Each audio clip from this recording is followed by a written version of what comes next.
Колеги, ми продовжуємо робочий день. До слова запрошується заступник. Colleague, we continue our working day. It's my pleasure to give the floor to Deputy Prosecutor General of Ukraine, to David Sakvarelidze, who will tell us who tries to make a failure with the selection on the staff of local prosecutors. When I gave my consent to lead the reform of the public prosecutor's office in Ukraine, I understood that those who had been working in the prosecutor's office for years, they won't be happy with the new tests, with the new selection process, with the new promotion procedure, and I clearly understood that people won't be happy with the new progressive selection process and testing. As for the testing, I would like to say that in the past there never had been such an attempt to organize the selection process of such a huge scale. There are 700 specialists participating in it. The process is organized by the prosecutor's office, by our partners, by NGOs, and the procedure prevents any interference into the process from outside. Of course, we were ready to the opposition, and unfortunately the participants of selection commissions from the prosecutor's office are not formed. Also, there are official internal investigations which put under question the dismissals, and also they request additional funds from the budget which are not provided for. The four-stage testing system had become the goal for those who oppose it, and they try to prevent this new selection procedure and try to make any possible obstacles which will actually end in non-reforming. The reform of the judiciary was started upon the initiative of the President of Ukraine, and it is supported by it. I believe that the Prosecutor General will very soon appoint members to the selection commissions, and that the process will go more smoothly, because it's very important. And now your questions, please. Roman Chernyshev, Liganet. Who hinders the reform? Can you mention the names? You can see those top officials, they make statements on television, on the air. Of course, the system very painfully takes these changes, but the process has started and they won't be able to stop it. Ukraine TV channel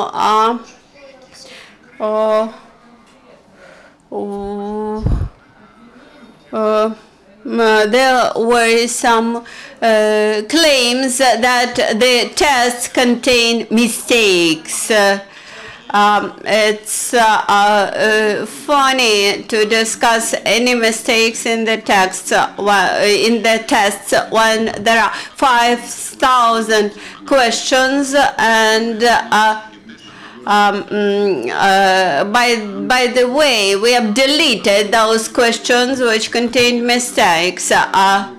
I have decision of the prosecutor's office on May 15th, and upon this decision we have deleted all the questions which contained mistakes and all the questions which raised concerns or doubts. And by that moment, there was some period which was allowed for double check of the questions, and specialists were able to find mistakes in those texts in advance.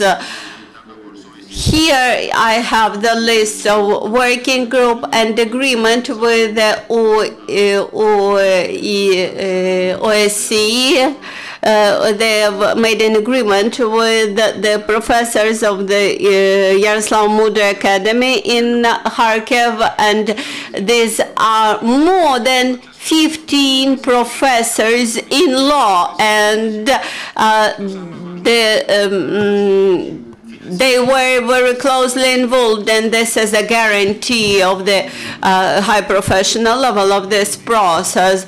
Unfortunately, we have no money in the budget for this whole reform of the prosecutor's office, and that's why we involved a lot of international donors. And what we need now, we need just support from the Prosecutor General Office and his support to sign necessary resolutions. Would you please comment? You had relations, rather specific relations with the first deputy, with the first deputy prosecutor general in the past, and you have now. Would you please comment? I have very good working relations with those my colleagues who prefer my working.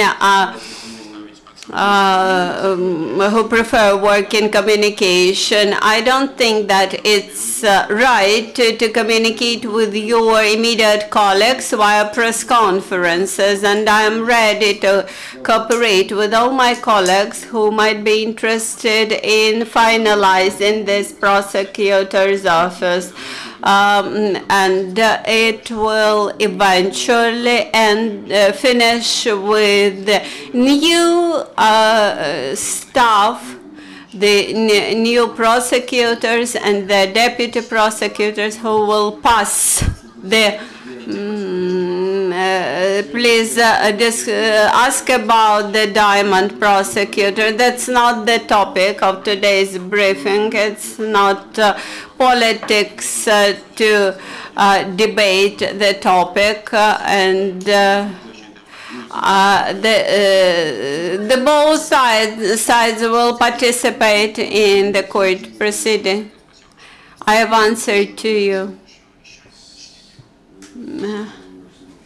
On the topic of today's briefing, how many applications for participation in this election procedure? We have received around 15,000 applications for 700 positions. When the competition will start and when the tests will be finalized, the competition had to start on August 15. Unfortunately, because we do not have the Prosecutor General order about members of selection commissions, and now it's obvious that the competition will be postponed slightly.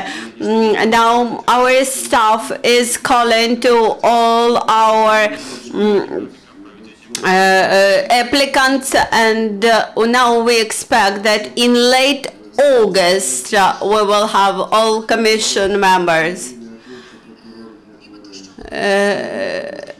You mentioned that the prosecutors allegedly prevent their staff from participation in this new competition? How do you manage to overcome this? There won't be many happy people after this reform. Instead of 2,250, we will have 700 vacancies, and when people hinder the process, this is because they expect that they won't be happy with the future result. Those who make statements, you should ask them whether there was any pressure upon you in order to simplify tests, in order to simplify questions, maybe to transform the selection procedure and make it easier. The tests had been developed with consideration of all international standards. Of course, when you have 5,000 questions in the test, there might be some technical mistakes, but that's not the reason to postpone this reform, and I have no doubts that we will launch the process very soon. And the president, by the way, stated that he gives his personal support to this reform. The tests are not the problem of the competition. The results will be the problem of the reform, and this is the reason. Let's come back to this test. In mass media, there is the document that you are obliged by August 25 to give approval the final variant of this test. I don't know who says anything. Tests are corrected. Now we have approved the commission and to launch the process. We cannot endlessly speak about errors. I'm not following dates that are not clear for me. I promised to the President and to the Parliament to finish this process by the end of December. Everything is ready to launch this process. Should they consider the opinion of National Academy of Prosecution? National Academy of Prosecution at present, it's a part of prosecution of Ukraine. It has no status of the university like education institution, but we'll make it, we'll turn it into a training center. Though we gave them some time, a month and a half, and they still have some time to correct their test. Their opinion is not panacea and decisive in this reform. So with respect to the Academy of Prosecution, there is a letter and conclusion about the expertise, and they make their conclusions. Do you accept there will be disruption of the first stage of reforms, and what should be done to bring it to the logic end? I hope there will be no disruption, because the reform has a big social support, and no one in the prosecution can stop this reform. The process will take place on the highest level. It's a painful process, and there will be some claims, there will be people who are not happy, and there will be noise, and we are ready for that. That's the main advantage of that radical quick reform. Is there any question to the topic of the briefing? If not, thank you for your attention. We're done with the press briefing, and the next press briefing will be in 5 minutes.